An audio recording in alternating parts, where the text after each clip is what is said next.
জয় জগন্নাথ। নমস্কার, শুভ সকাল। আজি 13 তারিখ শনিবার। କ'ଣ ରହିଛି ସକାଳର ପାଣିପାଗର ଖବର। ଯେନ୍ ଅଭିଯାନ ଆପଣମାନଙ୍କୁ ଜଣାଉଛି ହାର୍ଦ୍ଦିକ ଅଭିନନ୍ଦନ ସହିତ ଶୁଭକାମନା। ଆସନ୍ତୁ ପୁରା ଖବର ପରେ ନଜର ପକାଇ ନେବା। ଦର୍ଶକ ବନ୍ଧୁ, ଆଜି ମାଡ଼ି ଆସୁଛି ବର୍ଷା। ଏହିସବୁ ଜିଲ୍ଲାକୁ ହାଇ ଆଲର୍ଟ ଜାରି କରିଛି ଭାରତୀୟ ପାଣିପାଗ ବିଭାଗ। ଆଇଏମ୍ଡିକୁ ସୂଚନା ଅନୁଯାୟୀ ଜୁନ୍ରେ କେରଳ ପ୍ରବେଶ କଲା ପରେ ମୌସୁମୀ ମାତ୍ର 8 ଦିନ ମଧ୍ୟରେ 70ଟି ରାଜ୍ୟକୁ ଛୁଇଁ ସାରିଲାଣି।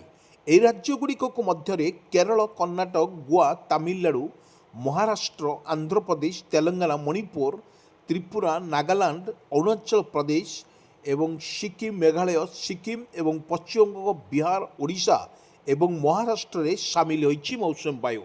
এই মৌসুম বায়ু আমি লগাতার ভাবে আমি আপনার দেখাউছু। ওড়িশার প্রবল বর্ষা এবং বিজুড়ি ঘড়ঘড়ি সহিত বর্ষা মধ্য ওড়িশা উপরে জারি রয়েছে। কিন্তু জুলাই 5 সুদ্ধা মৌসুম ঝাড়খণ্ড, মধ্যপ্রদেশ, উত্তরপ্রদেশ, গুজরাট এবং লদাখ, উত্তরাখণ্ড, হিমাচল প্রদেশ, জাম্মু কাশ্মীর, পঞ্জাব, হরিয়ানা, দিল্লী, চণ্ডীগড়, রাজস্থাନରେ ପହଞ୍ଚିବାର ଅଛି।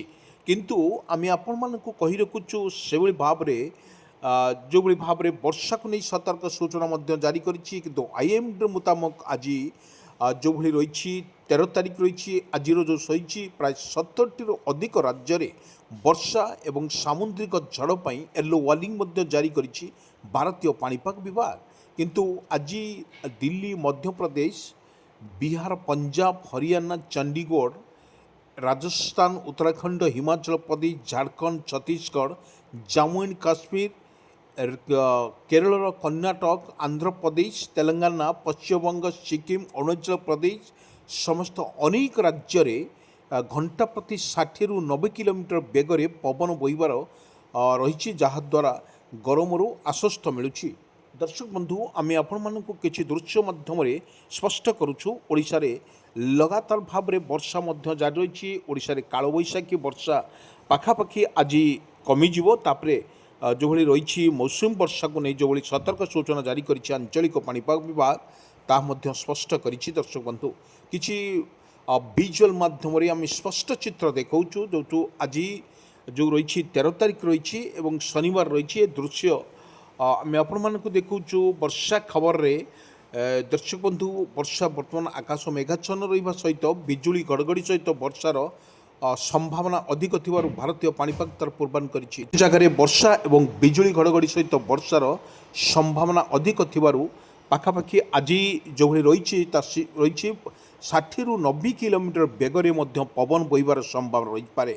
କିନ୍ତୁ ଯାହାଦ୍ୱାରା କରାଯାଇଛି, କିନ୍ତୁ ଆଇଏମ୍ଡି ଅନୁସାରେ କିନ୍ତୁ 13 ତାରିଖ ଯେଉଁ ଆଜି ରହିଛି ଶନିବାର ରହିଛି, ଦିଲ୍ଲୀ, ପଞ୍ଜାବ, ହରିୟାନା, ରାଜସ୍ଥାନ, ଉତ୍ତରପ୍ରଦେଶ ଏବଂ ଧୂଳିଝଡ଼ ସହିତ ବର୍ଷା ହୋଇପାରେ। ଏହି ସମୟରେ ଘଣ୍ଟା ପ୍ରତି 50ରୁ 60 କିଲୋମିଟର ବେଗରେ ପବନ ବହିବାର ଅନୁମାନ ମଧ୍ୟ କରାଯାଇଛି। ଜାମ୍ମୁ କାଶ୍ମୀର, ହିମାଚଳ ପ୍ରଦେଶ ବା ଉତ୍ତରାଖଣ୍ଡରେ ବର୍ଷା ସବୁ କୁଆପଥରରେ ମଧ୍ୟ ପଡ଼ିପାରେ। କିନ୍ତୁ କେରଳ, କର୍ଣ୍ଣାଟକ, ତାମିଲନାଡୁ, ତେଲେଙ୍ଗାନା ଏବଂ ଯେଉଁଭଳି ସମସ୍ତ ରାଜ୍ୟରେ ମଧ୍ୟ ବର୍ଷା ହେବାର ସମ୍ଭାବନା ରହିଛି। କର୍ଣ୍ଣାଟକ, କେରଳ ଉପକୂଳବର୍ତ୍ତୀ ସହରଗୁଡ଼ିକରେ ପ୍ରବଳ ବର୍ଷା ହେବାର ମଧ୍ୟ ପୂର୍ବାନୁମାନ କରିଛି ଆଞ୍ଚଳିକ ପାଣିପାଗ ବିଭାଗ। ଦର୍ଶକ ବନ୍ଧୁ, ଆମେ ଯେଉଁ ଦୃଶ୍ୟ ମାଧ୍ୟମରେ ଆପଣମାନଙ୍କୁ ଦେଖାଉଛୁ, ଲଗାତାର ଭାବରେ ବର୍ଷା ହୋଇପାରେ ମଧ୍ୟ। ମୌସୁମୀ ବର୍ଷାକୁ ନେଇ ଯେଉଁ ସତର୍କ ସୂଚନା ମଧ୍ୟ ଜାରି କରିଛି ଅନେକ ଜିଲ୍ଲାରେ, ଭଦ୍ରକ, ବାଲେଶ୍ୱର, କଟକ, ପୁରୀ, ଗଞ୍ଜାମ, ଗଜପତି, ରାଉରକେଲା, ଢେଙ୍କାନାଳ, ପାରାଦୀପ ଏହି ସ୍ଥାନମାନଙ୍କରେ ପ୍ରବଳ ବର୍ଷା ମଧ୍ୟ ହୋଇପାରେ।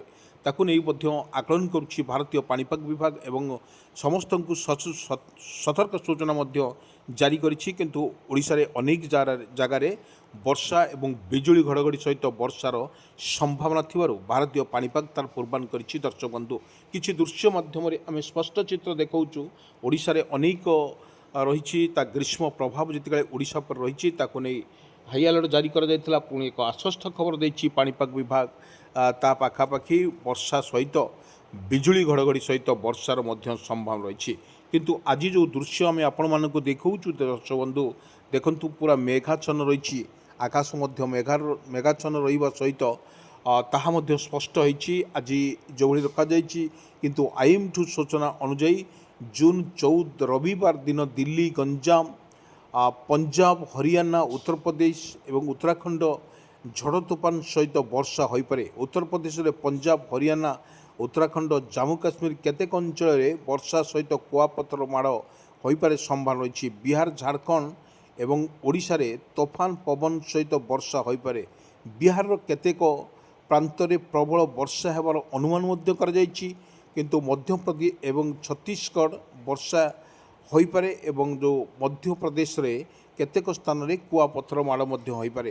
ଆମେ ଆପଣମାନଙ୍କୁ କହି ରଖୁଛୁ ଯେଉଁଭଳି ଭାବରେ ଓଡ଼ିଶାର ଅନେକ ସ୍ଥାନରେ ବର୍ଷା ସହିତ ବିଜୁଳି ଘଡ଼ଘଡ଼ି ସହିତ ବର୍ଷାର ସମ୍ଭାବନା ଅଧିକ ଥିବାରୁ ଭାରତୀୟ ପାଣିପାଗ ତାର ପୂର୍ବାନ କରିଛି। ଦର୍ଶକ ବନ୍ଧୁ ଆମେ ଆପଣମାନଙ୍କୁ କହି ରଖୁଛୁ ବର୍ଷା ଏବଂ ବିଜୁଳି ଘଡ଼ଘଡ଼ି ସହିତ ବର୍ଷାର ମଧ୍ୟ ସମ୍ଭାବନା ଅଧିକ ଥିବାରୁ ଭାରତୀୟ ପାଣିପାଗ ତାର ପୂର୍ବାନ କରିଛି। ଦର୍ଶକ ବନ୍ଧୁ ଆମେ ଆପଣମାନଙ୍କୁ କହି ରଖୁଛୁ ଯେଉଁଭଳି ଭାବରେ ପାଖାପାଖି 18-5 ଦିନ ଧରି ଓଡ଼ିଶାରେ ଲଗାତାର ବର୍ଷା ମଧ୍ୟ ଜାରି ରହିବ। ତା ସହିତ ପବନର ବେଗ ମଧ୍ୟ ଅଧିକ ରହିବ ବୋଲି ଏଠି ଆକଳନ କରିଛି ଭାରତୀୟ ପାଣିପାଗ ବିଭାଗ।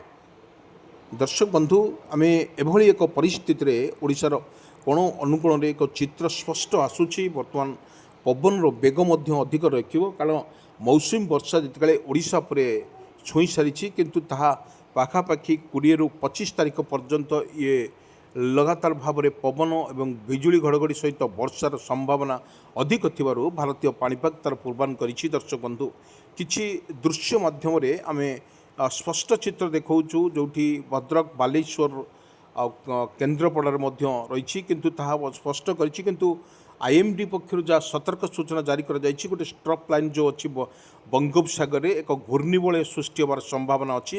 ଏହି ଘୂର୍ଣ୍ଣିବଳୟ ପ୍ରଭାବରେ ଯଦି ରହିବ, ଏଇଟା ସକ୍ରିୟ ରହିବ, ତାହେଲେ ଓଡ଼ିଶାର ନିଶ୍ଚିତ ଭାବରେ ରହିଛି ଲଘୁଚାପର ସମ୍ଭାବନା ଅଧିକ ରହିଛି। କାରଣ ଆମେ ପୂର୍ବରୁ କହିଛେ ଯେଉଁଭଳି ଜୁନ୍ ଆଉ ଜୁଲାଇ, ଅଗଷ୍ଟ ଏହି 3 ମାସରେ ଲଗାତାର ଭାବରେ ଏକ ଲଘୁଚାପ କ୍ଷେତ୍ର ସୃଷ୍ଟି ହେବାର ସମ୍ଭାବନା ରହିଛି। ତାକୁ ନେଇ ମଧ୍ୟ ସତର୍କ ସୂଚନା ଜାରି କରିଛି ଭାରତୀୟ ପାଣିପାଗ ବିଭାଗ ଏବଂ ସବୁ ଜିଲ୍ଲାରେ ପ୍ରବଳ ବର୍ଷା ହୋଇପାରେ। କିନ୍ତୁ ମୌସୁମୀ ଯେତେବେଳେ ଓଡ଼ିଶା ଛୁଇଁଛି, ପାଖାପାଖି ସବୁ ଜିଲ୍ଲାରେ ଜାରି ରହିବ ଗ୍ରୀଷ୍ମ ପ୍ରଭାବ ଏବଂ ତା ସହିତ ଗୁଳୁଗୁଳି ମଧ୍ୟ ଟିକେ ଅନୁଭୂତ ହେବାର ମଧ୍ୟ ସମ୍ଭାବନା ରହିଛି।